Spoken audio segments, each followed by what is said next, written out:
Hello, everyone. Welcome to the 96th edition of Paola's Studiolo. It's a very cold and rainy day in Tuscany. But I'm really delighted and I have kind of been really submerged in paintings by Sargent, preparing for this interview with Nick Todhunter, who is joining us from England. Nick? Hello, pleasure to be here. Thank you so much for having me. Really looking forward to our talk. It's always a privilege just to be able to talk about art. It's my favorite thing to talk about. Yes, and Nick, you're coming back on a popular request. Everyone was asking me about it because our first interview, you were talking about secret ingredients of painting or paintings by um, Caravaggio and Titian and Rembrandt, and it was such a great joy.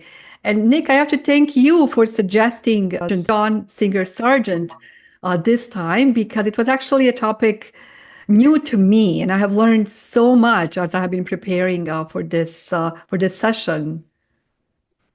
Yeah, well, let's set the scene. Firstly, John Singer Sargent was an American. He's the greatest American painter that's ever lived. But no one really knows where to put him because he never really lived in America. He was an he was from Philadelphia. His father was an eye surgeon from Philadelphia, and they had a daughter who died at the age of 2. And John Singer Sargent's mother dealt very badly with that, and she had a sort of breakdown. So they went to Europe to recuperate, and she decided that she didn't want to go back to the life that they had, where he was an eye surgeon and she was a housewife, and she was very much the one that was influencing the Sargent family to stay in Europe. I don't know what the exchange rate was back in the 1850s, 1860s, but they retired and lived in Europe for the rest of their lives as expats. And because of that, John Singer Sargent was born in Florence in 1856, I think. And his mother was a big influence on his life. I mean, she was a very interested in culture, paintings, plays. She used to do sketches and watercolors, and from a very early age, she had a big emphasis on them going to the museums of Europe, and she influenced John Singer Sargent to draw. And she said that you have to finish your drawing, always finish your drawing. And from a very early age, he was. I mean, by the age of 12, they realized that he was quite the talented artist. And I don't think there was any question that he was going to do anything else with his life. I mean, I think he did, but we'll get to that. I think he did question his career at certain points, but um, he was just a prodigy from early on, and they realized that the only thing for him to do was to become an artist, and he enthusiastically wanted to become an artist. I mean, he was growing up with this cultured mother that was going to art museums and galleries, so he was completely submerged with art the whole time, and he was encouraged by her to draw, and she was also a keen watercolorist. So she was encouraging him to paint watercolors from a very early age.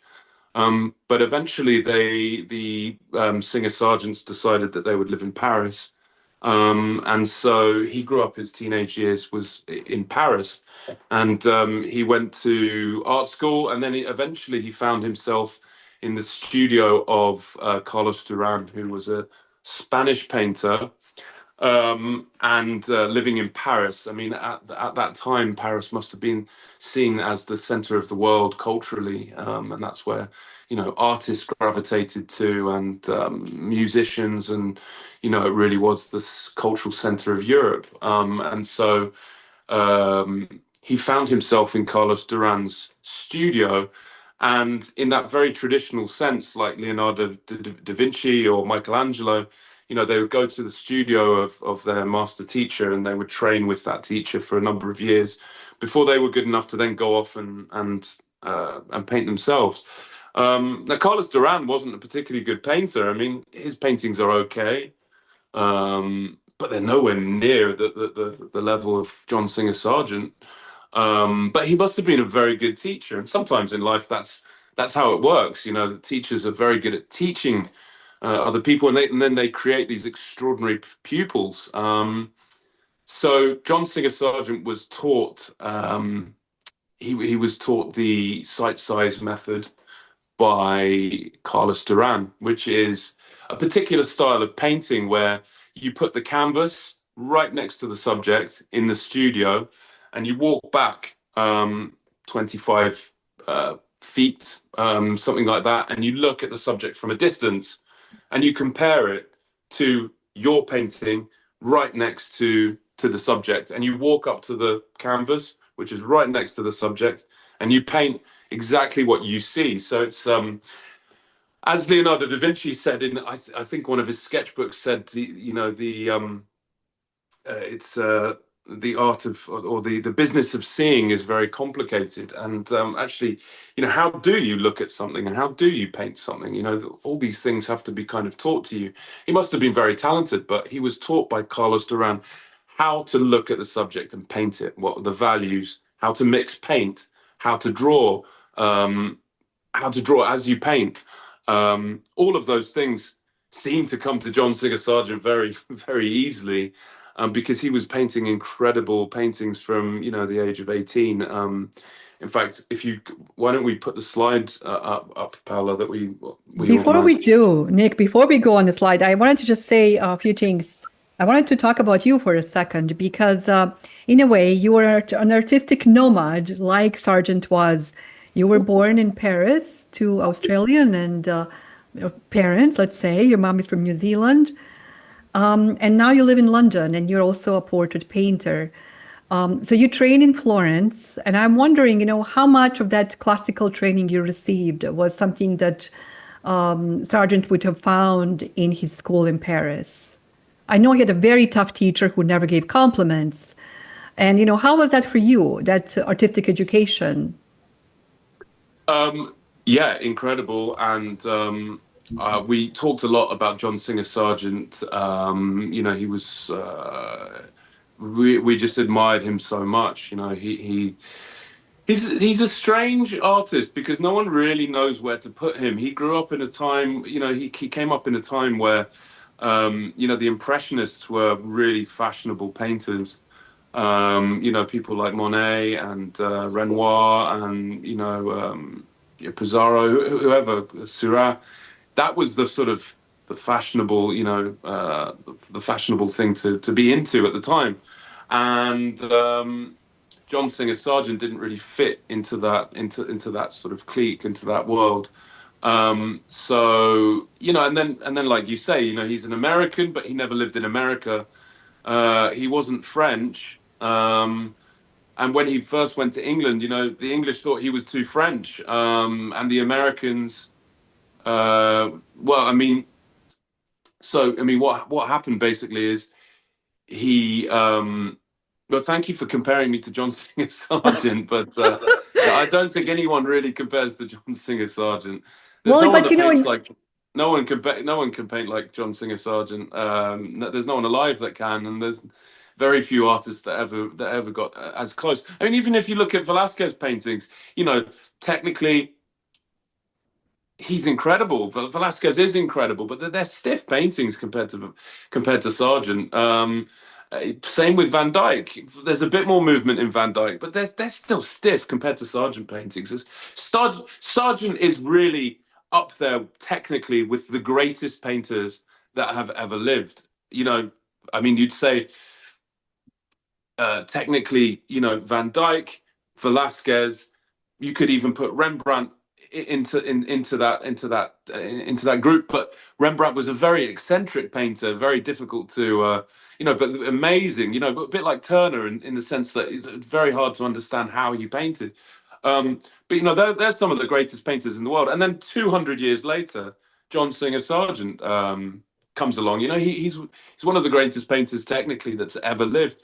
But I think, like I said, the Impressionists were really popular at the time. And so, and I think in a way, John Singer Sargent wanted to be a bit of an impressionist. He used to idolize Monet, and he sort of in his travel paintings, he kind of tried to do sort of Monet-esque impressionist paintings, um, which sort of fail in a way. That it's strange that you'd say that uh, John Singer Sargent's paintings would fail, but you know, he was just trying to be a little bit too much like Monet, and he didn't need to be. But who knows what was going through his head at the time? I mean, it was very fashionable back then to you know, there was a sort of season to painting. You would paint all winter and then into the spring. And then in the summer, you would go traveling. And that's when he would do his travels to Spain and to Venice and to, you know, he went down to the Holy Land at one point. And so, you know, most summers he would go off and he would paint and he would do his landscape paintings, his plein air paintings, and but he did so many paintings. I mean, there's over 2,000 paintings that he did, you know, just paintings alone. And there's something like, you know, 650 drawings. So he was And then, prolific. I mean, this is a man that just from a very early age was just painting every single day non-stop. It totally consumed his life. And he didn't even, you know, he never got married. You know, was he gay? Who knows? There's nothing written about it. Um, People like to say, you know, that very cliche way he was married to his art. Um, that people, you know, people say. but I think in a way Yeah, I that mean, works. he really was. He really He was. really was, you know, he reminded me a little bit of Michelangelo in a way that there is really like no any proof of any kind of, you know, liaison with anyone, right? Michelangelo writes poems to some man that he falls in love with, but like, you know, did he really? Anyway, I think there's so much to be said. And you're right, Does such a it even prolific, matter? I mean, his yeah, exactly. romantic relationship, for me, it's of no interest. Yeah, if he was gay, there's no record of it. If he and if he had a woman in his life, there's no record of that either. The only records that there are of him talking about to other artists. You know, I mean, he would talk about varnishes that he liked, and he would talk about paints that worked for him, and he would talk about mediums that he liked to use and things like that. But very little. I mean, he seemed like a guy that just used to throw letters in the bin. There's really nothing written about him. There's a few things written about him. There's a wonderful letter where he's describing to another artist how he paints, and he says, use a lot of paint, thick paint, and draw with the paint and blend everything into everything. And so I always try and think of that when I'm painting, you know, just blend everything into everything. You just try, you know, don't make it piecemeal. Just try and bring it all together. And Um, Nick, and what was that favorite some. quote of him? You told me about favorite quote. If each portrait is a painting with something wrong with the mouth or a smile. Yeah, a portrait is a painting with something wrong with the mouth, which is so true. It's so hard to get mouths right. They're like a world unto their own. They're very difficult to get right, and to think that Sargent couldn't get them right gives me hope because Well, yeah, if you I can't get let's it right, then say, you can. let me see. I'll Fine. share our screen. What do you think? We can start with some of the images. Yeah. Let me see Well, if I can. now that we've set the scene, let's go and have a look at some images. Yes, Um, yes. Okay. Let me yeah, just make sure. Do you see my cover? Yes, everyone sees that. Oh, wonderful. perfect. All right. So, so excited to have you back, Nick. We are in for a treat. Mm. Yeah, this is the great man himself, and he just looks like such a jovial, lovely, cultured man. I'd love to have sat down and talked to him. He would have known. Apparently, he played the piano, and he looks like he liked to drink, and he looks like he liked to eat good food. Um, he looked like he enjoyed life, and he grew up with parents that like to enjoy life too. So it was very much part of his just the way he was, of his lifestyle, the way you know the way he naturally was, and uh, he just looks like a great man. I admire him very much. You know, a man that just dedicated himself to painting and didn't have to do anything else. What wonderful. And this was his teacher, Carlos Duran, who was a stern taskmaster. And this was him sort of graduating from the studio in 1879 and painting, you know, his teacher. And what a painting it was, you know, very different from his later painting. He blended the paints a lot more. He used a lot of glazes in his earlier work. Whereas his later work was much more wet and wet, and just he would just sort of go for it. Um, he makes very, very difficult things look very easy. And the thing is with Sargent, there is records of him scraping down over and over again, scraping back the canvas. He would do a session of painting, and if he didn't feel that he got what he wanted to get, he would scrape it all back and he would go again the next day. And um, the end result looks like he just got it in one go, but that wasn't at all what the actual process of the painting. And these earlier paintings, you know, that he uses a lot more glazes, like Velasquez would have, um, but he admired Frans Hals a lot. I mean, actually, in his studio, there was lots and lots of copies of Frans Hals paintings. And Frans Hals was a very direct painter later on in his career as well. You know, with the broken brushwork and just blending, you know, wet in wet as you paint. But anyway, yeah, let's go to the next slide. I just wanted to point out this little red pin that we see, just a little dab of red.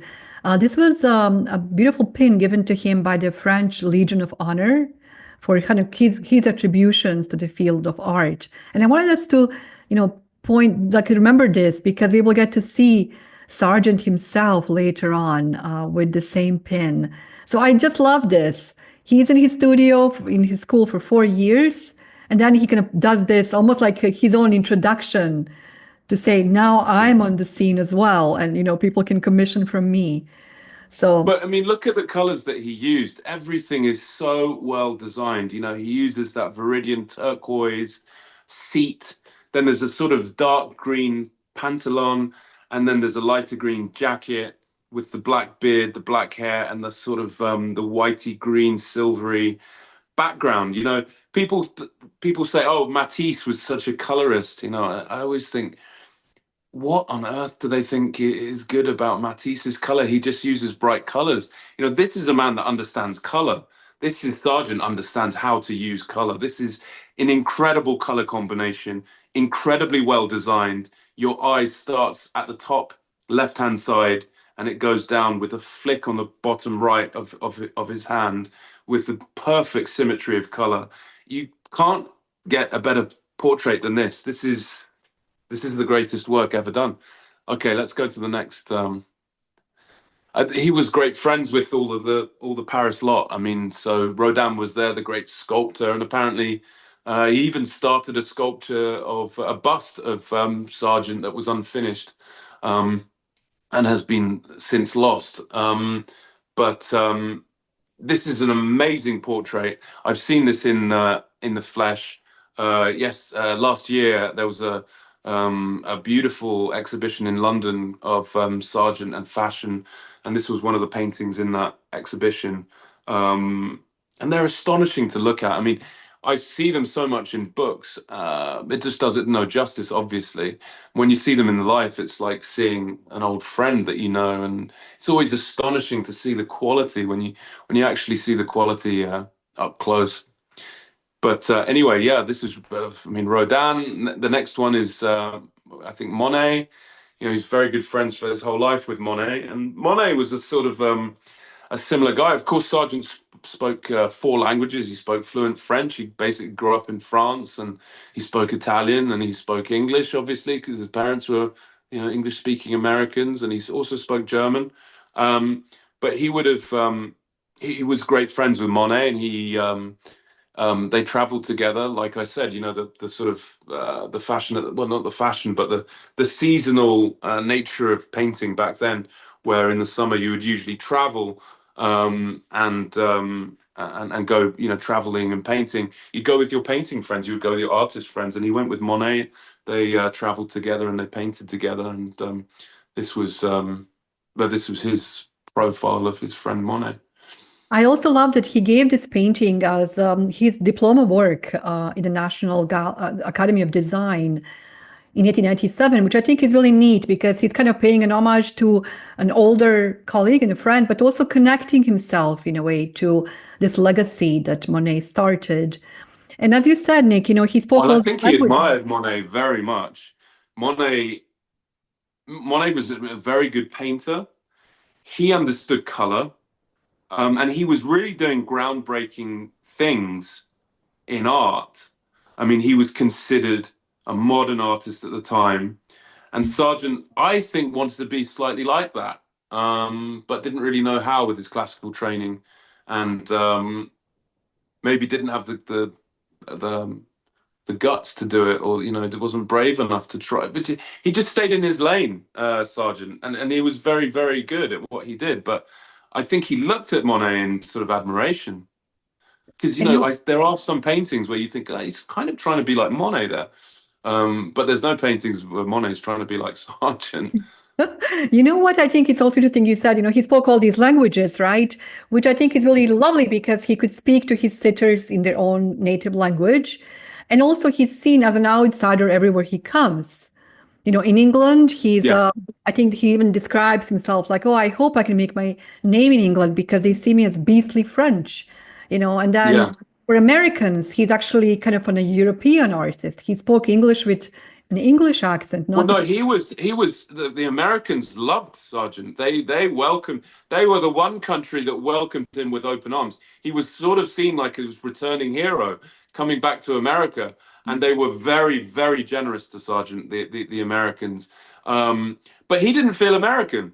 He never grew up there, so he didn't really feel American, even though he knew he was American. So it was one of those funny things. But the Americans absolutely took them as took him in as one of their own.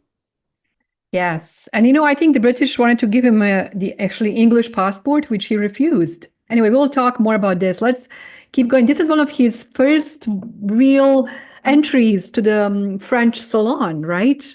Of Yes, it was, and 1882. I think this was the year before he entered Madame X in, which was we'll get to, and which was a disaster. But um, this was very Velasquez inspired. I mean, you can see the colors here are the silvery colors of Velasquez that Velasquez used, and it's very loose. The painting's very loose. It almost looks unfinished. I mean, you can see the guitars on the top right. They're very unfinished, but actually because they're in the background, you don't really need to finish them because they kind of gives a blur to it's sort of they sink back into the background and all the focus is on the dancer.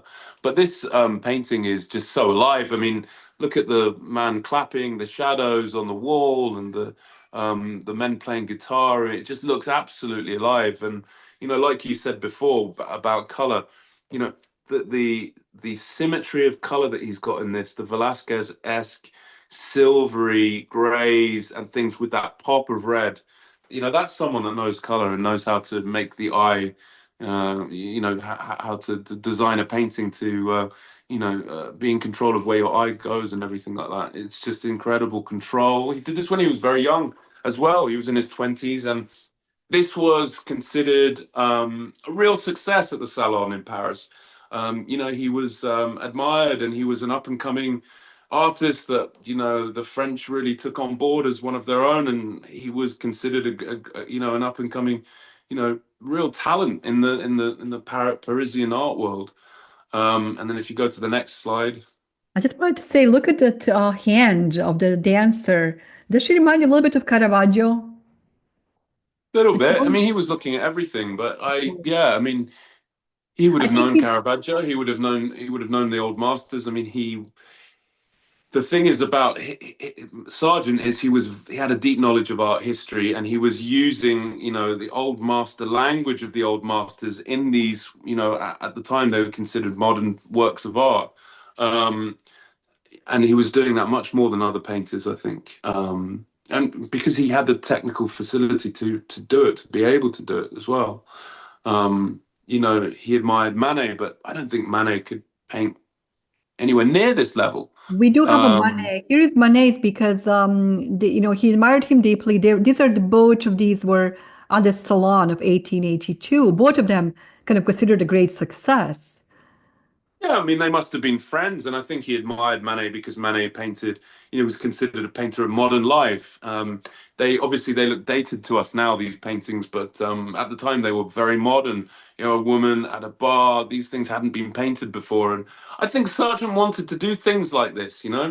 He was considered a little bit maybe conservative, not really breaking ground like Manet or Monet, but technically he was. I mean, he was just doing with these incredible, incredible works of art. But yeah, I think he wanted to paint sort of things like this, modern life, and fascinating scenes like this. Kind of come the It's nightlife. hard to know. These guys, It's they're having fun, right? They're having fun in their nightlife excursions. I love that we're actually looking at the mirror, right? So we get to see the back of her and the man who is actually probably ordering a drink. So kind of this window into the space behind her as well. I don't Nick, get the impression that Sargent was sort of like Picasso or, or Dali or anything of any Van Gogh. I think he would enjoy a good meal and a couple of drinks, and he was just back in the studio the next day painting. yes, I love the detail. This is just incredible. Yeah, you can see how loosely it's painted. It's you can see the actually. I mean, you can see the influence that Frans Hals had, the broken brushwork, the looseness that he admired. Um, yeah, but I mean, this looks like it's painted quite quickly. A self-portrait when he was young. He painted one when he was young, another one when he was young, and another one when he was later on in his life. It was like he only painted three, and they're all the same pose. He only painted three self-portraits in his life. They're all the same pose as well. Um, I don't think he was No, particularly interested in what he looked like, to be honest. you know what's also interesting? All the three portraits he actually did, self-portraits, were commissioned by someone else. No, interesting. So it's Not not like even Rembrandt. Not him. like Rembrandt. Then totally obsessed with what he looked like. He was better looking than Rembrandt as well. Don't know why Rembrandt was so obsessed with himself. He's Well, not a I very think, good looking I man. think the sergeant also had such a busy schedule. He didn't have time to be looking at himself in a mirror. Why do that when he can actually be paid probably an Yeah. equivalent of $120,000 today for every portrait he did. So, just incredible. Like, I guess, well, we will talk later about the prices some of the museums pay to get his works. But I do have to say, the Uffizi got one for free, and we will talk about that in a bit. Well, he was born in Florence. Um, this is now it's considered an iconic image. It's considered an iconic work of art, and I think we look at it through those eyes. But when he painted this and displayed this the next year at the Salon in the 1883 Salon, he was it was laughed at. It was laughed at. People would come to literally laugh at this painting. I mean, to the point where that's what they would do. They would actually gossip about the painting and go and laugh at it, which is unbelievable, really, because we look at this painting as it was this sort of iconic, symbolic work of art. And Sargent at the time, he met Madame Gautreau, she was American, and she had this incredible profile, almost like a peacock. Um, and he wanted to capture that. He wanted to paint her profile, this beautiful skin color that she had, and he painted this iconic work of art. But when it was displayed at the Salon, it was completely laughed out of town. It was considered too sexual, over sexual. The profile was considered, her nose was considered too big. It's hard to really get our heads inside the world of 1883, 1884 Paris to kind of understand that, because I think we look at it through modern eyes, where it's considered this iconic work of portraiture, but at the time it was just considered a joke. To the point where he couldn't live in Paris anymore. No one would commission him after this painting. No one wanted a painting by Sargent after this, because no one would want to risk being painted like this and laughed at. Um, So his Incredible. career essentially was over in France like that overnight. And so he had grown up in France and Paris and all over Europe, and I think he considered himself, quite European. And but then he, for a time, thought, maybe I'll stop painting. And then I think he sort of turned his head towards England, and he thought, well, I'll be sort of more Anglo-American, and live in London. Like there was some great expats like Henry James, who he painted, who I think talked to him and told him to come to London and start and restart his career in London. Nick, I think it's fascinating to think that she was 25 when and she was Mm. already kind of the gossip columns would always be filled with her stories about her.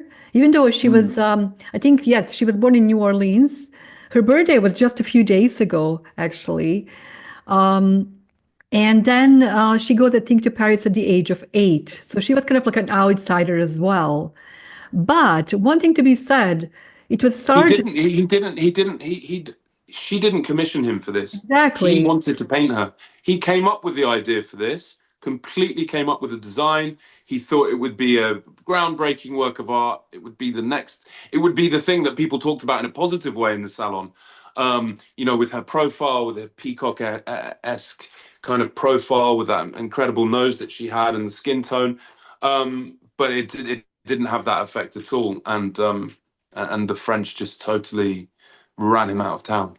It changed And the course. It changed the course of her life, and I think his life as well, as we will see. I do love. absolutely, it changed the course of his life. He had to leave. He had to leave very soon after this, and he took it with him. He took the painting with him, and he Yes, had it in his studio for many years. he had it for 30 years Yeah. until he actually offered it to the Met only after she died. In 1915, I believe he writes them a letter and he gives them a very reasonable price. He asks £1,000 for it, which would have been maybe $120,000 today. But I think what is interesting, Nick, in a salon full of paintings of nudes, this woman who was, after all, dressed, is the one who causes the scandal. And I don't think we have the detail of the little strap that was actually loose, but it Mm. was the strap that he had to repaint. And here are just a few details, Nick, if you want to comment on them. Well, yeah, apparently he painted her face over and over again. It took something like 100 takes. It looks like he painted it in one go, but he actually didn't. He painted, and you can see because of the cracking, it was thick, it was thickly painted. And he'd scrape back and he would try and get it over and over again. And it took him many, many attempts to get it to get to achieve the effect that he wanted, and eventually he got what he wanted, I guess. But And I yeah, and think it just looks so simple. He makes something look that is so difficult to achieve, especially a profile. Profiles are very difficult to get the proportions right, and he just makes it look easy, even though it took him a long time to get it right. But yeah, it's I the think genius of Sargent. it's interesting to see here that how much makeup she had on, that kind of the powder that she would have used, and then you could have see how she's actually blushing, how red is her ear, and I think Yeah. the people were commenting even on that in Paris in a very negative way, on that kind of flushed ear. But yes, she's definitely a painted lady, right?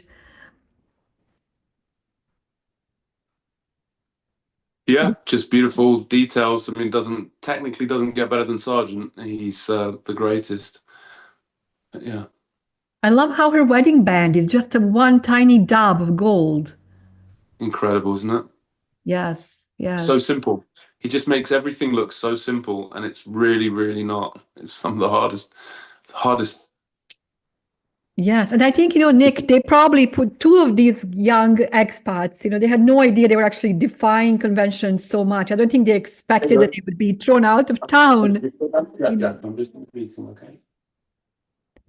And here is the painting, actually in his London studio. He kept the painting with him for 30 years before actually offering it to the Met. And in the letter that he writes to the director, he actually asks him to just have her as Madame X, not to mention her real name. So, which I think is really interesting. And I think it's really lovely to see interior of his studio, which reminds me so much of Museo Fortuny in Venice today. Oh, it's just absolutely stunning, his studio. Amazing to see pictures like this of how he lived and worked. Yeah, beautiful. And Would then have look been at, very comfortable. I love, just how much she's still echoed in even in our own contemporary culture, and even Yeah. Madonna. Like I said, she's so iconic in our contemporary culture, but at the time she was laughed out of town, and the painting was laughed out of town. To the point where he had to leave Paris. It's quite an extreme thing. And he likes Um, Paris. That's actually Henry James that calls him to London. He actually writes and said something like, he's a honest man, and I really look forward to seeing what his future will be. yes, I yeah. think this is the third portrait. Henry James was also an American expat living in London, and so Sargent decided that he would turn his attention to a sort of more Anglo-American view of the world, and go to London and restart his career in London. And at the beginning, the English didn't really take to him. He struggled. He didn't get many commissions, uh, and if we go forwards, I think we've got the picture of the first commission that he got in America, which really changed his career. Oh, This is Tite Street. I've actually been to his studio in Tite Street. Unfortunately, it's been turned into luxury apartment, a luxury apartment flat now. it looks like But this. that's what always happens with these artist studios. That the artists haven't got the money to keep them. But such is life. This is the And then entryway. Yes. Okay. Yeah, Here. it's just Here we down go. in Here Chelsea. is. And this was his first commission in America. So he went to London, and he was sort of trying to make his name known in London, and he was struggling. And then he got this call for a commission in America, and when he arrived in America, he was welcomed with open arms. The Americans really saw him as this artistic hero returning to, the place of his family and where he was from. And he just commissions just were nonstop after that. Um, he was in great demand. He I was think in great, great demand. I think with these, Nick, maybe you can talk a little bit about his process because here are some really good. It's interesting that Yeah, he's so as I was saying blurry. before, he was taught by Carlos Duran to paint sight size, which is putting the canvas next to the sitters and then walking back and viewing the sitter from a distance and then going back up to the canvas and with your memory and your visual memory and your observation, actually painting what you see from life to the size of life, because all his paintings are painted to life size scale because he had the the canvas, the portrait commissions were painted basically to life size scale because he had the canvases right in front of the sitters. And if you have the canvas slightly behind, they're a bit bigger, and if you have them slightly in front, they're a little bit smaller. But if you have them right exactly next to the sitter, they're about the same life size. And you can see in these images is exactly the process that he was doing in his studio. And look how amazing that studio looks like. And plus, look, if you look at Sargent on the right, he's blurry. And even here, it's almost like he never really stood still. I guess Well, he, for those daguerreotype silver plate portraits, you have to be exactly still. And photography was an early art form back then. It was an early technology back then. So I don't think he probably didn't know that you had to or stand quite so still, even for a portrait painter who would have asked his subjects to sit still. But look how um, they are. They're like perfectly, perfect. In each of the paint photos, you see them kind of, as just It's great. amazing to see because if you go to the next slide, that we can actually see the final painting. It's amazing to see him painting this, you know, in photographs, to see him working and how he would have worked. It really gives you an idea of his life and how he would have occupied his days. Really insightful. You know what's interesting too? We know that this woman was an intellectual. I think she was even offered a place to teach at university that she turns down. But apparently she wanted to be painted in a gray, like a very drab gray dress. And he insisted that she has something more feminine. So this is the dress that was actually from her sister-in-law that she borrowed just for the painting. Yeah. But I think it's really And you interesting. can I see guess the they are, green in the top left-hand corner. yeah. Green goes so well with pink. They complement each other so well. Um, and grey goes with pink as well. He's one of the greatest colorists. As people say, colorist, which I never really understood. I never really understand what that means, but um, he understood how to design color in a way that really few painters are at this level.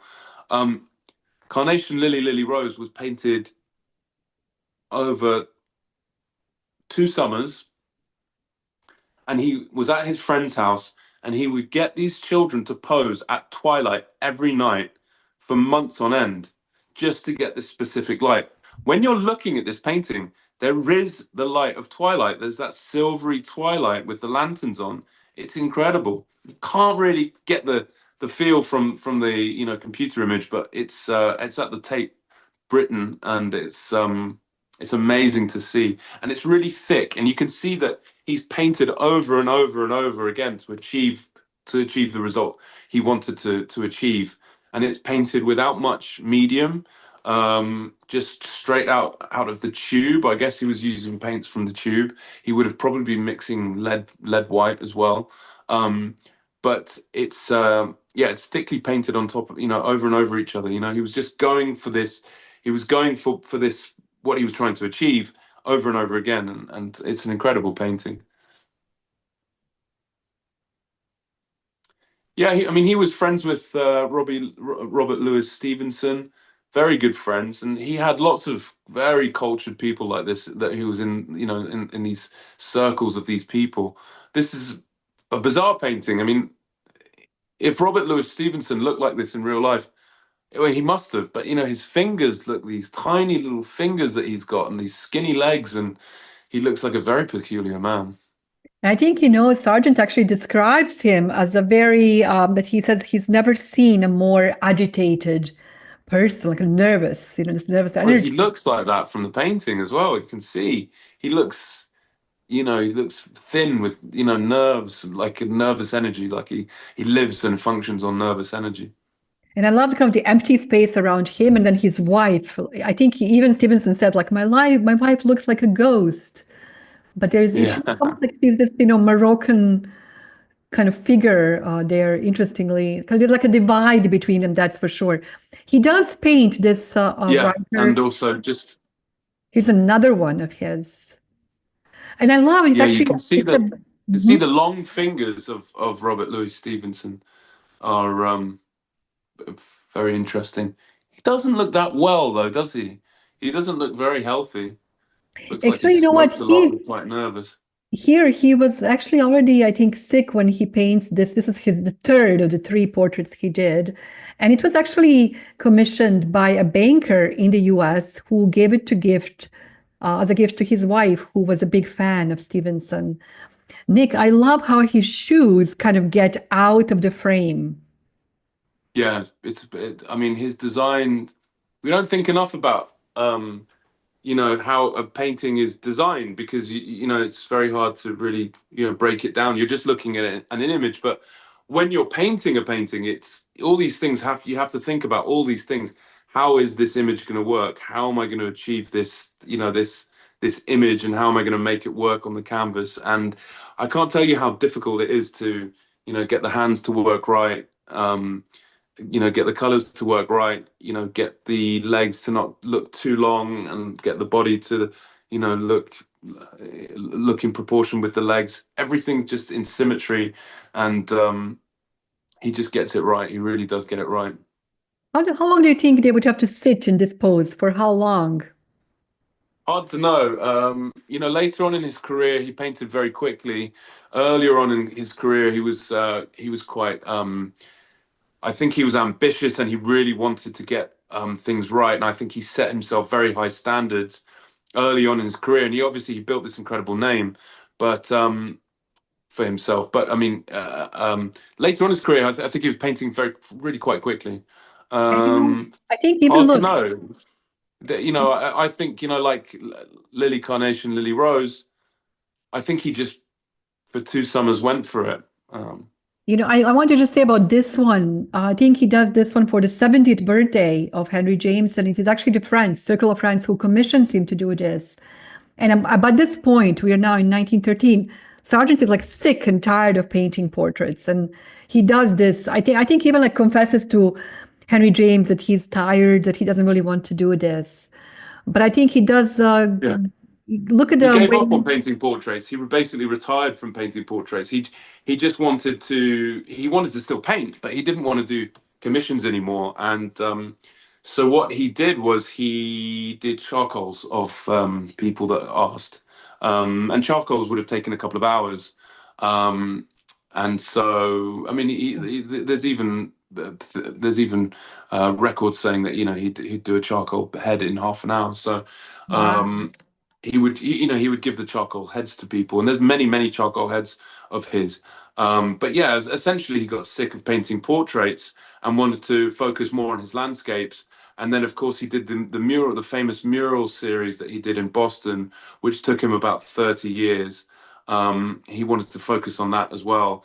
But he felt like he'd sort of done enough portraits in his life. I mean, we're talking he'd done hundreds and hundreds and hundreds of portraits. So, Yeah. he was late. It was later on in his career, and he felt like he'd done it. Fair enough. But yes, and I think 800 portraits. That's a big number. And Nick, the next part. This is also very kind of similar to Sargent because you too live in a palazzo in Venice.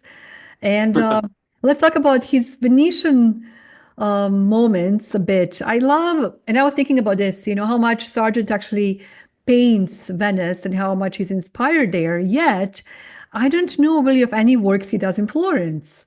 Even though he's Florentine Yeah. born, I don't see him doing watercolors, the streets around the Duomo. I've also thought that. I've also thought that. I think he does a few of Florence. There are a few watercolors of Florence, but yeah, he painted extensively in Venice. I mean, you could tell he loved the place. I And mean, to this the is point where he had a deep love for Venice. I mean, he painted the locals, he painted street scenes, he painted landscape paintings on the lagoon, he painted interiors. He really did paint Venice very well. I think he must have loved the light. The light in Venice is very special. Um, it would have been very interesting. It was quite a poor city when he was there. And I think he was fascinated by the culture of the place, a very unique culture. There was no bridge to Venice at the time. He would have had to go there on the boat. And I think because of that island sort of mentality and island culture, it had a very unique culture to it. And he really captured Venice like no one else. I mean, he really did capture Venice, the life of Venice. You can really see what it was like. If you go back a couple to the lady in this street scene. I mean, these street scenes of Venice are so lifelike. You can really tell what it would have been like, and it hasn't really changed. I mean, the streets look exactly the same colors with the faded pinks and reds and the greens on the shutters. Um, it's the same as it is now. It's just the characters that populate Venice are slightly different, but he really captures this moment in time. And I think there's some of the most amazing paintings in his career that he did. I really, but I think he painted these quickly. I think these paintings were painted quickly. I think he would have done the portrait. You're asking how long does it take to paint. I think he would have done the portraits, especially earlier on in his career, quite slowly, and he was quite ambitious with what he wanted to achieve. But with these, I think he would have painted them quite quickly. I think he would have got different sitters, whoever's in this painting, they would have had to have stood for him for a little bit, and he would have probably paid them for that. But I don't think long, maybe an hour at most. Um, and he would have just captured them plein air, wet in wet, and very quickly. But he had the technical capability to obviously do these quick paintings and very well. Nick, I also wonder, we don't have a Sargent painting any of the big landmarks. He doesn't do like San Marco or the high society in a way. He really is interested to see people at work. And many of these watercolors also are from the gondola, almost like framing the scene like he would do with a photographic lens. But I just wanted to talk quickly about, his friends. And this is the portrait of the Curtis family in Palazzo Barbaro. And I love, Nick, that we actually know people who live there today. I think it's just absolutely incredible. And I just wanted to, like, here I put Yeah, in some I think that's information. also a little bit his downfall because he was considered to be someone that just painted rich people, and he was forgotten by art history for a long time. And because I think he was just considered to be a portrait painter, someone that painted rich people. There was a retrospective of his work in uh, can't remember when it was. I think it might have been in the 80s at the Museum of Birmingham by his great nephew Richard Ormond that did the he was the director of Birmingham City Museum, and he was the son of John Singer Sargent's sister Violet, and oh no, so he was the grandchild of Violet Sargent, and so he was, you know, he was John Singer Sargent was his great uncle, and he said that the review of this retrospective was a painter of the stinking rich. So, you know, art history has sort of looked at him a little bit like that. Someone that painted the privileged, someone that painted the wealthy, um, and maybe, you know, someone like Van Gogh um, was considered a little bit more sort of meat and potatoes, and maybe a little bit more earthy and relevant, or something like that. I think there's a bit of a bit of a snobbery towards Sargent. You know, his subjects, many of them were the wealthy and the rich. But you know that he also painted, you know, these street scenes and things like that, and but that kind of gets forgotten. But anyway, it is what it is. It's interesting, isn't it? Yes, I think, just for Palazzo Barbaro, just to mention, it was bought by this American Daniel Sargent Curtis, who actually was director of the Boston Pub. Well, he was in the trustee of the Boston Public Library and director of the Boston National Bank. And he buys the palazzo in 1885. And then, all these people who would have been there coming to visit. Robert Browning gives his last public reading before he died, just a few days before he died. Isabella Stewart Gardner would be renting the place often. And then Henry James would have been there, Claude Monet, Baron Berenson. So I just love of these men thinking that they would gather in Venice and discuss all these wonderful ideas and work on their really exciting projects.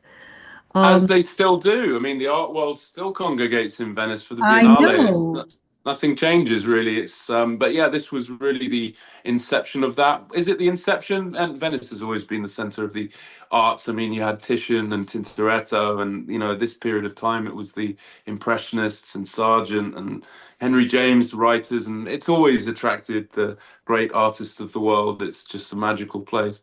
And I think, his own critics basically say, oh, it seems that the most popular painter of portraits of all of the world, when he goes to Venice, he just becomes an ordinary tourist because they couldn't really understand what he was doing, doing these kind of street scenes that he produced, in so many different Yeah, films. and a lot of them, like this one here on the left, you can see this was just painted in a boat.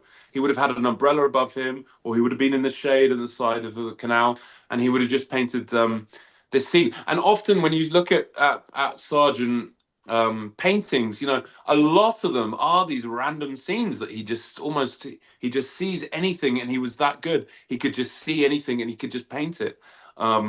He was that talented. And of course, you don't really need an easel. You can do a watercolor in your own lap, right? So much easier. Yeah. It would have been. He would have had a little. He would have had all kinds of traveling tools to paint with. You know, Um, I just wanted to share this one. Here we see Isabella Stewart Gardner on the right, and you can see the terrace of Palazzo Barbaro. This was not done by Sargent, but you're going to see this. yeah, that was done by his great contemporary, who also cracked America or made his career in America. Was Anders Zornes, very famous Swedish painter who was incredibly good. Um, And it's apparently the yeah, so moment when it's wonderful. There's a wonderful motion in that portrait, a wonderful energy to it. I think she's actually calling her friends to say, come to the balcony, see the fireworks. So It it's like looks exactly like that, doesn't it? Come to the Todhunter, I balcony, believe. yeah, look at what I can see. Come and have a look. And look at what Berenson said about her. She was basically a big client. She would be buying paintings, and Berenson was kind of her advisor on what to get. She lives at a rate and intensity with a reality that makes other lives seem pale, thin, and shadowy.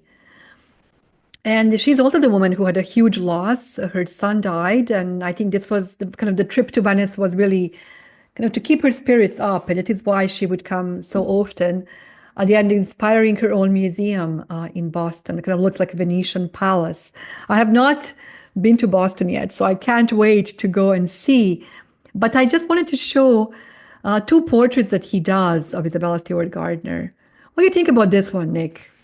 It's bizarre, don't you think? I mean, I love it because it's just Sargent. Everything he does is amazing. But yeah, it looks like she's sort of coming out of the depths of hell. And she's got a rather plain look on her face. It's not the greatest Sargent portrait in the world. She's Well, you got know, it's she's got a bizarre sort of look to her. Um, but I think she probably encouraged it. I think she said, just do what you want, do a really avant-garde, strange, modern piece. And I think Sargent probably came up with this bizarre painting. That yes. rather wonderful though. I think, what's interesting about this is we see her love of Venice because he actually paints this beautiful brocade behind her. So kind of a Venetian textile. And she kind of look, well, Henry James said that she It looks looks like she's even wearing it though. I mean, it literally looks like she's wearing the wallpaper as a hat. yeah. Um, Henry James described this as a kind of a Byzantine Madonna. And because of that, I guess this halo effect. But her husband said to her something like, it looks like hell and it looks like you. And he said that during his lifetime, this should never be exhibited in their home. And it actually wasn't. She respected her husband's wish, which I think is quite interesting. So there she is. She's about 47 years old when he does this one. But I think the other one, this watercolor that he does just 2 years before she died, I think is yeah, just, not long before he died as well. yes. So look at this. At this point, she's in her early 80s, and no one really doesn't really, she doesn't really have so many friends, I think. She doesn't really accept everyone, right? But he does come for a tea. And it's interesting that she agrees to pose for him or kind of gives him the permission to paint her in this very kind of intimate setting.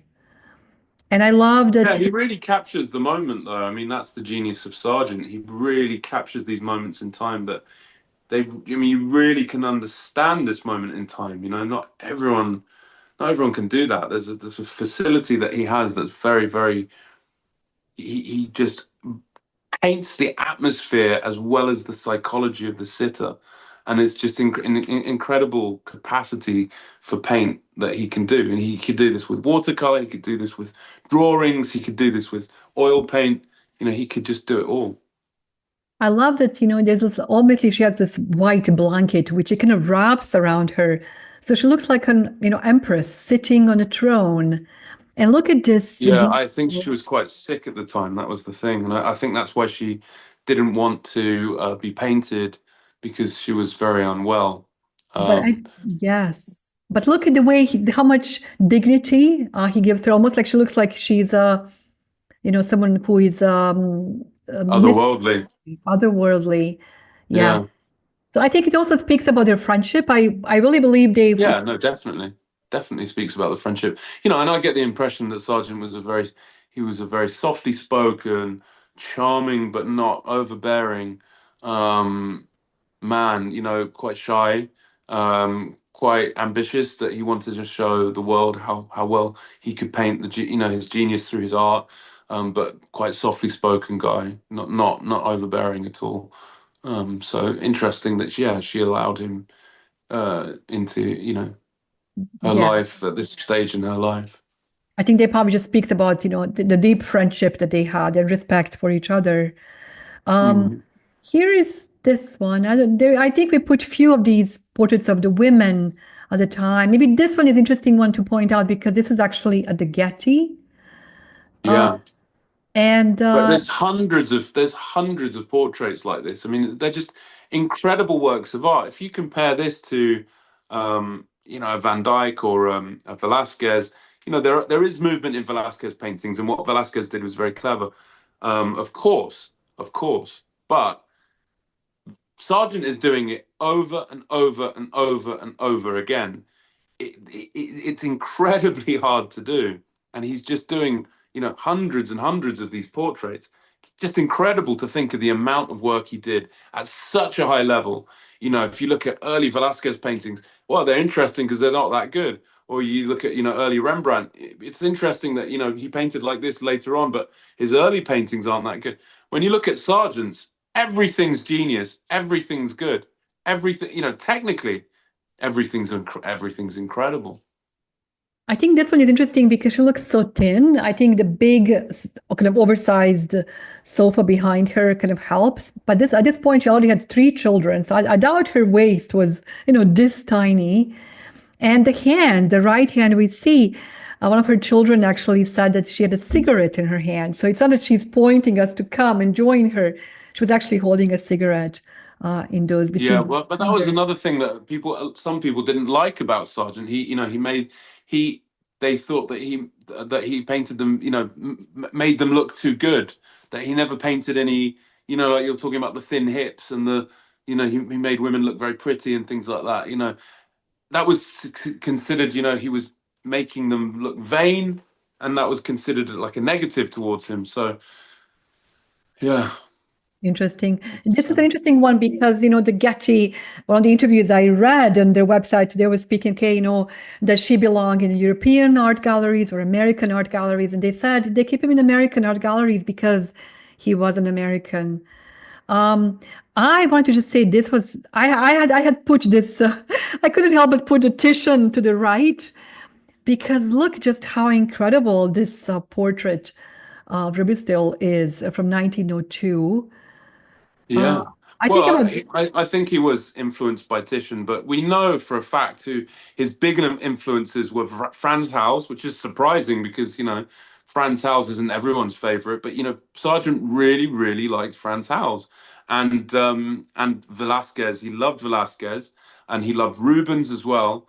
Um, but, he would have known Titian, he would have known Tintoretto as well. He would have been influenced by all of these people. And in fact, we have an example, don't we, of some of the influence that Tintoretto had on we him. do. Um, I just wanted to say what Lord said about this. He said, "It has forced greatness on me, which I find quite embarrassing." So he does look like otherworldly gentleman here. But I love the shadow on the wall, which we also see in Titian's as well. a lot of these portraits were made fun of, though, in the English press. He would I have make to people. say, these are quite amazing. These studies that I he's love done. this one. I think this one's. If I could have any Sergeant, I'd probably, it would be one of these. I really particularly like this one. And there's another painting of his friend in the doorway who's an artist, friend of his that he's painted that I love. This one is incredible. Um, just like I said, he just captures. You can really imagine sitting in that room. You can Yeah. really imagine being there, can't you? I mean, it's very difficult to paint like that, to really capture the atmosphere like he has. I mean, you can imagine the sort of smells, the sounds of the canal outside, or the birds in the trees. That you can really feel it in this painting and in these paintings that he did. And they're my favorite Sargent paintings, to be honest. His portraits that he did in the Grand Manner and things like that. I can understand what people mean, the criticism towards those. They are painted in the Grand Manner. They are of these rich people. They are made to look quite, vain and I can understand that. But I still appreciate them because I look at them for their technical achievement, how difficult it is to do. I understand how difficult it is to do because I try to paint portraits and I know how difficult it is. But actually, I love these Sargent paintings so much. These ones that he did of his friends traveling, his travel companions. I just think they're my favorite Sargent paintings, and these are the ones that I'd have if I could have a Sargent. It's interesting to also think this is a hotel room. So obviously they can make their studio wherever they are. And Yeah, you see the straw hat on the right. I love the white on white. I love how he's able to do this. But Sargent actually gave this another title, No Nonsense. I guess kind of referring to them when they're traveling, there's no nonsense. They're just studying, doing their paintings. They're actually busy yeah. working. And And that's why he liked to travel with other artists because other artists understand what it is to right. We need to get to work and paint. There's no nonsense. There's no discussion. It's just that's what you have to do. You're an artist, and that's what we do. We paint. I, Rather than traveling with someone that didn't live like that, there would be constant distraction. They'd want to go off and do something else. They'd be, come with me. Let's go. I don't know, to the market. Let's go shopping or something like that. He liked to travel with artists, and he liked to paint. I also love as you said, Velázquez. Here we have a painting in the painting, kind of painting within a painting. And when this painting was sold, I think it was sold to the Boston Museum of Art. The museum director, who was actually a friend, wrote to Sargent and he said, I think he sent him a telegram and he said, "We will take no nonsense from you." So I love that there was this kind of humor between these men. And look, But there's several watercolors as well of that man, his friend there. and You know, this too, this is again Ambrogio Raffaele posing as the hermit. I mean, when you sent me this one uh, to talk about, I couldn't believe this was actually a work of Sargent. It just looked like something that was done, well, basically contemporary. yeah, I know the quality of the paint is incredible, isn't it? No one can paint like this. Yes, yes, yes. No one can quite paint like Sargent. There's an incredible. Yeah, this one isn't extraordinary. I mean, it looks so biblical, so religious, but it's not. It's just, his friend posing for him, but he just makes him look like like a hermit or a saint or one of the early saints from the Old Testament.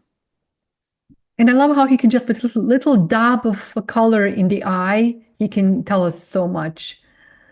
I also love this one, another of his kind of Alpian adventures when he's going around the Alps. I love that he just paints the people he knew. And there is this Padre Sebastiano who obviously loved kind of going out picking flowers, working with the different scents and recording what he got from the fields.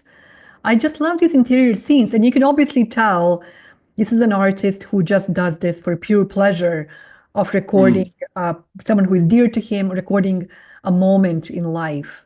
Yeah, Kind like of, a diary almost, like, yeah, a diary. He would, this was the day that we yeah. were at this place and I was sat here in this room, like a diary entry. I mean, he didn't write a diary. He didn't really write that much. So this was, for me, this is what I think of, what Sargent was doing when he was painting these paintings.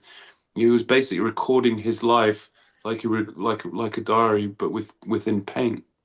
I love also in Italy, they always say, don't put your hat on the bed, it's bad luck. But I guess, in early 1900s, that wasn't the case. What is this one? And Nick, I put this one in just for your dad, who kind of comes from the wool industry and cashmere, and I think this is such an incredible work, and it was his niece. So each single of these young women you see is his 11-year-old niece who was posing for him. Yeah. And that's actually quite a sad story because his niece then died in the war. She was working for the Red Cross, was it? And yeah, this was her, and he was very fond of her. I mean, even though he didn't have a relationship in sort of family or children or anything like that, apparently he was a real family man, and he was very involved with his sister's children, and he was very very fond of his niece, and he used to travel with his niece, and she died in the war, in the First World War, and that really compelled him to become a war artist and go to the front line and paint for what he saw was the cause, um, and for the Allied cause. And if you go ahead, one. Nick, I just wanted to say, look at her scar. It looks like actually the same shawl that she has on. So there are two different nieces. This is Rosemary, the one who will then lose her life in the bombing. But before she died, and I think in 1914, I'm sorry, 1918, she died in a bombing in Paris, but her husband he died in 1914. So she decides to kind of volunteer her time in a war hospital. But this is a different one, different niece. But look at that same scarf. Here, this is a study for that one. And then I also like here, it doesn't look like the same exact scarf. Yeah, I and think there's some the details the in this one. the exhibition that was just in London at the Tate was Sargent and Fashion was the name of the exhibition, and he can just paint. He can paint clothing so well, and it does really capture what people were wearing at the time. Yes, and here is some of the charcoals he wanted to include, which are just extraordinary. I guess this is his way to kind of be able to make some quick commissions, right? Just by doing Well, all. yeah, people would ask him. He was just inundated with commissions for oil paintings for portrait paintings, and instead he said, "Look, I've given up painting portrait commissions, but I will I'll do a quick charcoal of you," and probably took him half an hour at most. So um, that's what he did later on in his career, and so there's many of these, and they're extraordinary. Yes, I mean he really truly can. It reminds me a little bit of Rosalba Carriera, of course, the Rococo artist who worked in pastel. He doesn't kind of feel like a Rosalba-esque in his style. And I wanted to include this one just because I'm actually close to Carrara. I'm in Viareggio in Italy. And I think just I love this, that this is there's actually a letter that someone writes about him, and he says Sargent slept for weeks in a hut, so completely devoid of all ordinary comforts that his companions, far younger men, fled after a few days, unable to stand the Spartan rigors tolerated by their senior with such serene indifference. Oh, what a man! What a man he was. He really did it for the art. He was probably there for weeks trying to paint this very Yes. complicated piece. And, just exactly the study for this. And I think, just the work that these men would do using really just very old traditional methods. Literally, if someone like Michelangelo went to Carrara, and he did, in 1500s, he would have found these men pretty much doing the same exact thing. And many of these people would actually lose their lives carrying these huge marble blocks down to Carrara. So I kind of want to share this because already here we are kind of going towards the First World War, which it seems that Sargent was not really aware of that much. In fact, when the war started, we know that he's actually kind of on the border between Switzerland and Italy, and he doesn't even have a passport on him. So he's really unaware of really the world of these people that we have been looking at in their beautiful portraits, that Gilded Age was just about to end forever when the war starts. And I just wanted to know, look at these big chords that they're using. We get to see, something like Tintoretto in 1565 when he does this for it's called the San Rocco, and these men using the robes. I think this is something that even probably unknowingly is in kind of visual vocabulary that Sargent has available to him. Yeah, And exactly. He would have. then He would have. this piece. Yeah, you can see the chords on the right hand side were taken from the Tintoretto composition as well. And this is a huge painting, huge painting. Um, it's just astounding what he achieved in his lifetime, how many paintings he achieved on such a scale, to such a high level, technical ability, and sort of the vision that he had, to even come up with something like this, to compose something like this, to come up with the idea in your head, then to compose it um, on such a scale. It's very, very, very difficult to do all of these things. And I think when he comes to he's actually sent by the British government to kind of report on the war. And I have to say, that he accepts to do this at the age of 62 to go to the front. And I think he's there for 4 months. And I believe when he arrived, he asked from the generals, everything ceases on Sunday, right? On Sunday is like a rest day. Like he was completely oblivious to what it was to actually be in a war. And then Yeah. And imagine what the mustard gas would have been like at the time, it would yeah. have been this yellow gas coming over, over the land, and it would have been scary, this sort of chemical warfare that was going on at the time, and these soldiers being blind, so much so that he painted this huge painting called Gassed. I mean, yeah, it must have been shocking at the time, the fact that you could be, in your trench and this gas would come in and blind you. Nick, I think also what's interesting here, this is really personal. I think at this point it becomes personal for him when he loses his niece, whose husband, I think this is exactly how he lost his life with this mustard gas.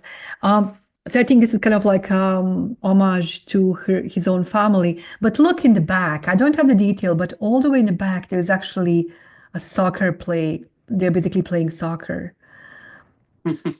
So I think it's like a little everyday moment kind of caught as they're going to, I guess, uh, Can you go in closely? I've never it's, noticed I that. can't, I don't think I can. Let me see if I can zoom. Oh, actually, look, can you see it bigger? You see, do you see it too or no? Or is it just me? Do you see me zooming in? Yes. Yeah, I can see. Perfect, perfect. So you But they see, are. they're in the back. They They're actually, are. so those That's that are lucky bizarre. enough. Well, yeah, because there's that famous scene of, the Germans playing the British at football, soccer. Yeah. Yeah. Anyway, and I think, you saw this in person, Nick, and, I can just imagine how it is to be standing there and kind of you become part of this crowd in the foreground in a way as well. I find that, Yeah, it's huge. It's to the scale of incredible. life. It's the Imperial War Museum in London. It's just incredible. Look at this. So much like a Tintoretto, just And unbelievable. again, the greens and the pinks. Yes, interesting, interesting. So he really becomes the someone who records the tragedies of war. I think we only have a few more paintings left. Let me see if I can move forward. Oh yes, this is Franz Holz, and I think this is Yeah, like well, you can see the influence that he would have had, with the group. How do you paint a group? Who do you look to? How do you paint a large group of people together? He would have looked to his heroes to try and understand how to do that. and I And just want these early Howells paintings are really astonishing. Everyone thinks of Howells, being the sort of drunken, the late paintings of Howells, that are quite slapdash. But his early group portraits that he really made his name in Holland at the time was very, very, very good technically. interesting.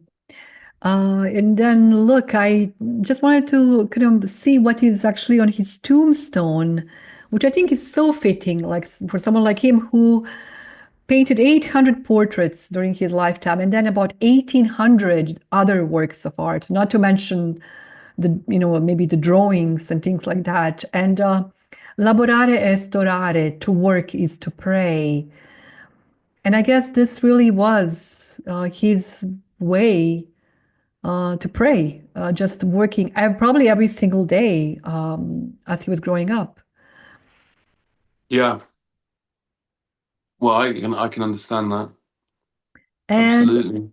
I think this is absolutely interesting. I mean, I'm not really sure what he's adding up here, but there's a little bit of a scene on the right, almost like how Leonardo da Vinci would use the same page.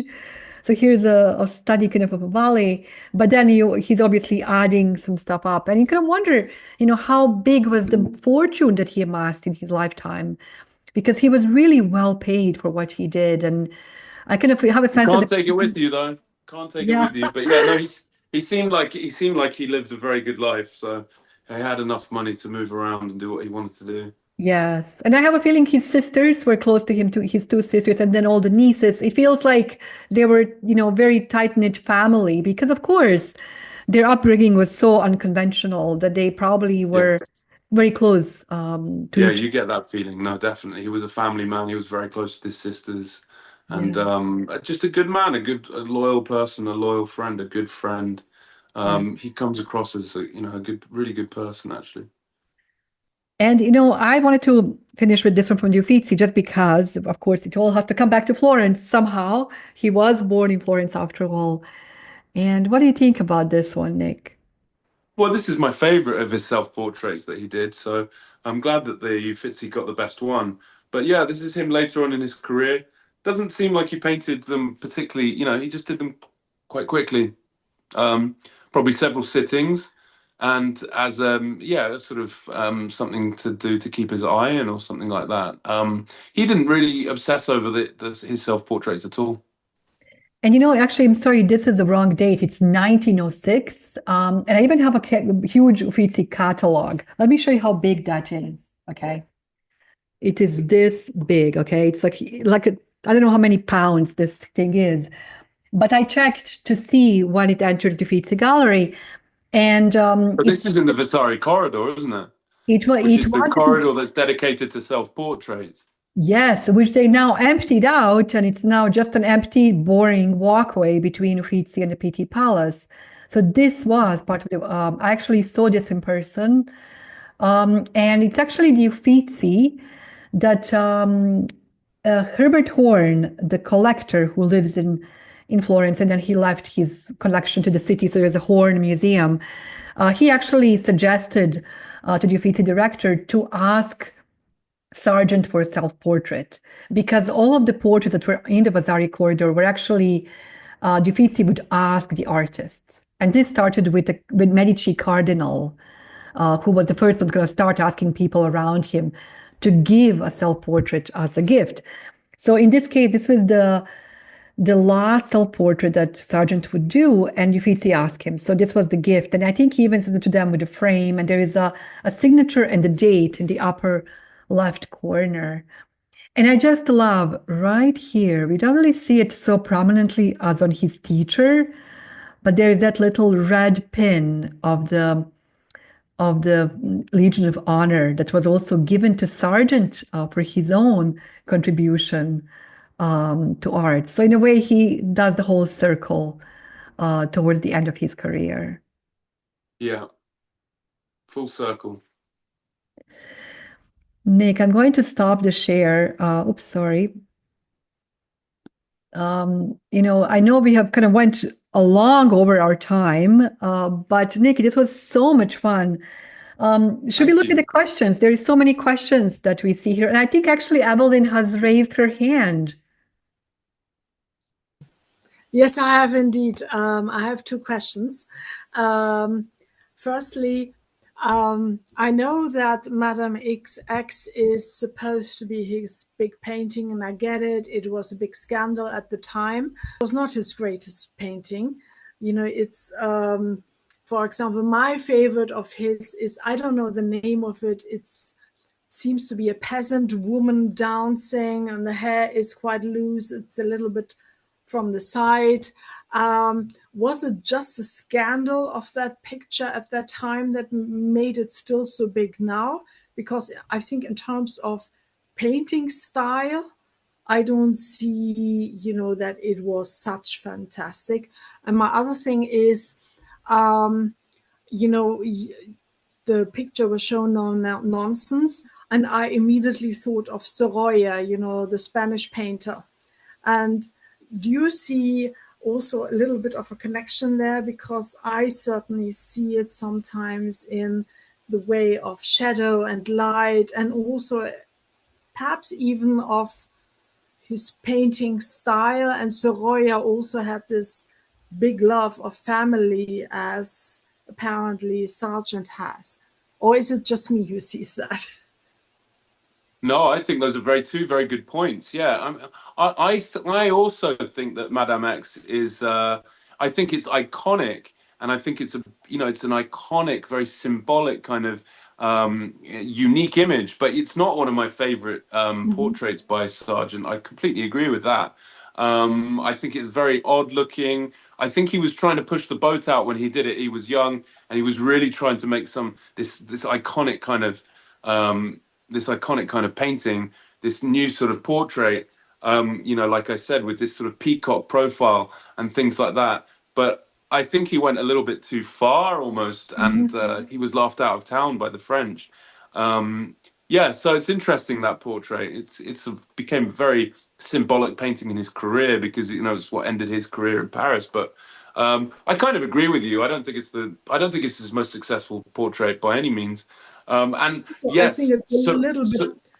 Sorry, I think it's a little bit lacking sensitivity, as some other portraits actually show.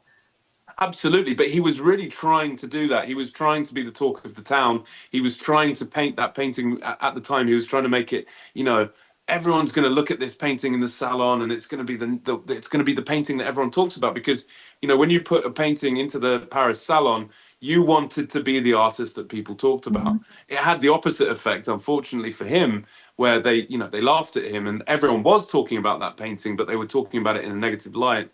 So yeah, I find it that the drama of it and graphics, it was phenomenal, that portrait. That's what I was saying. It's very iconic. It's this beautiful icon now, and it's turned into this iconic painting. Like the paintings have a life of their own. Like the Mona Lisa. It's very hard to look at the Mona Lisa as an objective painting. It's we see it as the Mona Lisa, and Madame X, I think, we see it a little bit like that as well. Yeah, it's iconic. It's so iconic. I mean, he clearly liked it. He kept it in his studio for 30 years. It's not like he trashed it or threw it away. And he wanted it to be in a museum, in a prominent museum. It went to the Met. So yeah, I think he tried to design an iconic piece that people would talk about, but it just sometimes paintings just don't have the effect that you think they will. Just they have a life of their own. Once you paint them, they're not really yours anymore. They just belong to the world now, and anyone can think or say what they want about them. And then back to Sorolla. Yeah, I think Sorolla was sort of his closest contemporary in terms of what Sorolla was doing with color, how he was painting people in that natural sort of light and things like that. So I think Sorolla is a very, very good comparison. And Sorolla is an incredibly gifted painter as well. But I don't think they came across each other. I'm not sure. I mean, he definitely went to Spain earlier on in his career, but did they meet each other? I'm not sure. There's no information about Um, Someone is asking, what he thought about photography and did he use photography in his work? I can't imagine him walking around Venice with camera. Well, that's why the Impressionists started painting so differently, because they felt that why do we need to paint to such a high level technically when photography's been invented? We can sort of art has to be, it's not so much technique anymore that matters, because photography's come along. What did Sargent think? There's very little about that. Who knows? I mean, you could tell by the photos that were taken in his studio, he was kind of looking at the camera like, what is this strange technology that we have here? Yeah, it wasn't like today where you just whip out your phone and take, a load of digital photos. I think back then, you would have had to come in with quite a big piece of equipment, and you would have had to explain to the person how it works. You'd have had to then told them to sit still. You'd have had to got them into the frame. You'd have to release. It was quite a cumbersome thing. So I think he was sort of looking at the camera like, what is this object that you're using? Yes. Nick, there are so many comments. Can you actually see the chat, Nick? See if you can, without losing us, because there are so many great comments in the chat. There's a wonderful comment. I know the London neighborhood where he lived. I know the London neighborhood where he lived in London. This is a very interesting book about the artist colony there. The Street of Wonderful Possibilities, Whistler, Wilde, and Sargent in Tite Street. Yeah, Oscar Wilde lived in Tite Street as well. And it was, I mean, it's in Chelsea. A lot of the pre-Raphaelite painters lived around there, and it was, Turner had a studio in the area, but I mean, obviously that was many years before, but it was an artistic area back then. Chelsea at the time was considered, an artist's area to live in, a cheaper rent, not so expensive. It's not like that today. Yes. Let's see. Someone said he actually considered Boston his home. Interesting. Yeah. Yeah, and he was very emotionally involved in painting the murals in Boston. Sorry, I have to turn my head to read the comment. Yeah, no, he was very involved in Boston, definitely. And he was very emotionally invested in painting those murals, which took him about 30 years to complete. And he really sort of gave up portraiture to focus on, landscape painting, but actually doing those murals in Boston, and that he considered that to be his sort of Sistine Chapel, in a way. So he spent a lot of time in Boston, and considered it his home when he was in America. Yeah. And Nick, I'm so glad you mentioned this because actually working on the murals, some of them were done in Boston, but most of them were actually done in his London studio, and then they would be shipped over to be installed. And the reason we're doing this interview actually now is because this year is 100 years of his passing. So on the 14th of April, 1825, he had finished all the paintings. He basically packed them, all the murals. They were supposed to sail to Boston the following morning with Sargent himself. And his sister writes about this, and she said when they packed everything up and they had dinner, he said, well, now my work for America is done, and I guess I can die whenever I please. So he went to sleep, and he actually died in his sleep. Wow. Unbelievable, unbelievable. So the ship sailed with his works to be installed in the Boston Art Museum, and they have been kind of everyone flocked in to see them. They were a success right from the start. So I have never been to Yeah, Boston. well, I think his career in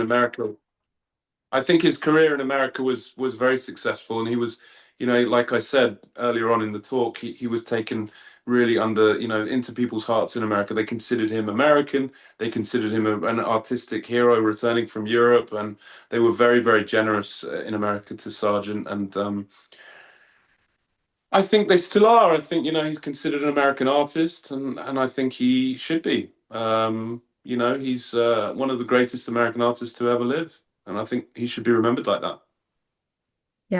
Yes, totally. I'm really glad, Nick, that we did this. I hope we brought in, if nothing else, I have learned so much about looking at these things and looking at the artists that I didn't really know well. I mean, I've known maybe Madame X would have been a painting I have known, but it's interesting when you study art history, they don't really talk a lot about him. He is dismissed as someone who painted superficial, pretty people and costumes of the time. But I think there is so much more to him than. Yeah, and there really is. There really is. Like I said, it's very hard to place him. He was at a time where the Impressionists were the big, sort of fashionable artist that everyone was talking about. He was an American, but he never really lived in America. It was very hard to place Sargent. He's sort of that transient man of art history that can't really be placed, but is one of the greatest, technically one of the greatest painters to have ever lived. Yeah, and just thank you so much for having me again. I've really enjoyed it as well. Thank you, Paola, and thank you everyone for being here. And it's been wonderful to talk with you all. Yes, Nick, thank you so much for coming back to the Studiolo, and I can't wait to have you again as a guest. I think we can always talk about art, no matter what the topic is. I think it's always really inspiring, and I really thank everyone for staying for this super long Studiolo. It's actually 8:30 now in Italy. And our next appointment will be February 22nd, and we will actually talk with Matteo Casini, a Venetian historian. We will talk about the history of Carnevale and actually the untold history of Venetian Carnevale. So you're all invited to join us then. Nick, thank you again for coming in, and thanks everyone. I will see you in just a few. Thank you. Bye. Mahalo. Grazie.